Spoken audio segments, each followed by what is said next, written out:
ಕಥೆಗಳು. ಇದು ಕಥೆಗಳ ಹೊಸ ಲೋಕ. ನಿಮಗೆ ಆತ್ಮೀಯ ಸ್ವಾಗತ. ಇದು ಒಂದು ದುಃಖದ ವಿಚಾರದ ಬಗೆಗಿನ ಕಥೆ. ಇದು ಭಾರತೀಯ ಚಿತ್ರರಂಗದ ಗಾನ ಕೋಗಿಲೆ 92 ವರ್ಷದ ಆಶಾ ಭೋಸ್ಲೆ ಅವರು ಮುಂಬೈನ ಬೀಚ್ ಕ್ಯಾಂಡಿ ಆಸ್ಪತ್ರೆಯಲ್ಲಿ ನಿಧನರಾಗಿದ್ದಾರೆ. ಹೃದಯ ಸೋಂಕಿನಿಂದ ಆಸ್ಪತ್ರೆಗೆ ದಾಖಲಾಗಿದ್ದು ಚಿಕಿತ್ಸೆ ಫಲಕಾರಿಯಾಗದೆ ಕೊನೆಯುಸಿರೆಳೆದಿದ್ದಾರೆ. 1933ರಲ್ಲಿ ಮಹಾರಾಷ್ಟ್ರದ ಸಾಂಗ್ಲಿಯಲ್ಲಿ ಜನಿಸಿದ ಆಶಾ ಭೋಸ್ಲೆ ಅವರು ತಮ್ಮ 9ನೇ ವಯಸ್ಸಿನಲ್ಲೇ ಸಂಗೀತ ಯಾತ್ರೆ ಆರಂಭಿಸಿದ್ದರು.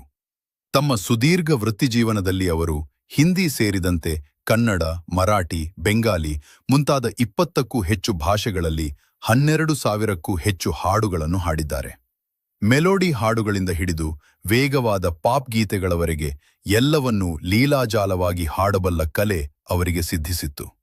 ಸಂಗೀತ ಲೋಕಕ್ಕೆ ಅವರು ನೀಡಿದ ಅಪಾರ ಕೊಡುಗೆಗಳನ್ನು ಪರಿಗಣಿಸಿ ಭಾರತ ಸರ್ಕಾರವು ಅವರಿಗೆ ಪದ್ಮವಿಭೂಷಣ ಮತ್ತು ಚಿತ್ರರಂಗದ ಅತ್ಯುನ್ನತ ಗೌರವವಾದ ದಾದಾ ಸಾಹೇಬ್ ಫಾಲ್ಕೆ ಪ್ರಶಸ್ತಿ ನೀಡಿ ಗೌರವಿಸಿದೆ. ಆಶಾ ಭೋಸ್ಲೆ ಅವರ ನಿಧನ ಬರೀ ಹಿಂದಿ ಚಿತ್ರರಂಗಕ್ಕೆ ಮಾತ್ರವಲ್ಲ, ಇಡೀ ಭಾರತೀಯ ಸಂಗೀತ ಲೋಕಕ್ಕೆ ತುಂಬಲಾರದ ಬಹುದೊಡ್ಡ ನಷ್ಟ. 12,000ಕ್ಕೂ ಹೆಚ್ಚು ಹಾಡುಗಳಿಗೆ ಧ್ವನಿಯಾಗಿದ್ದ ಆಶಾ ಅವರ ಸ್ಥಾನವನ್ನು ತುಂಬಲು ಇನ್ಯಾರಿಂದಲೂ ಸಾಧ್ಯವಿಲ್ಲ. ಆಶಾ ತಾಯಿಯ ಆತ್ಮಕ್ಕೆ ಶಾಂತಿ ಸಿಗಲಿ ಅನ್ನೋದೇ ನಮ್ಮೆಲ್ಲರ ಪ್ರಾರ್ಥನೆ. ಹೆಚ್ಚಿನ ಅಪ್ಡೇಟ್ಗಾಗಿ, ರೀಲ್ ಕಥೆಗಳಿಗಾಗಿ ಯೂಟ್ಯೂಬ್ ಚಾನೆಲ್ ಸಬ್ಸ್ಕ್ರೈಬ್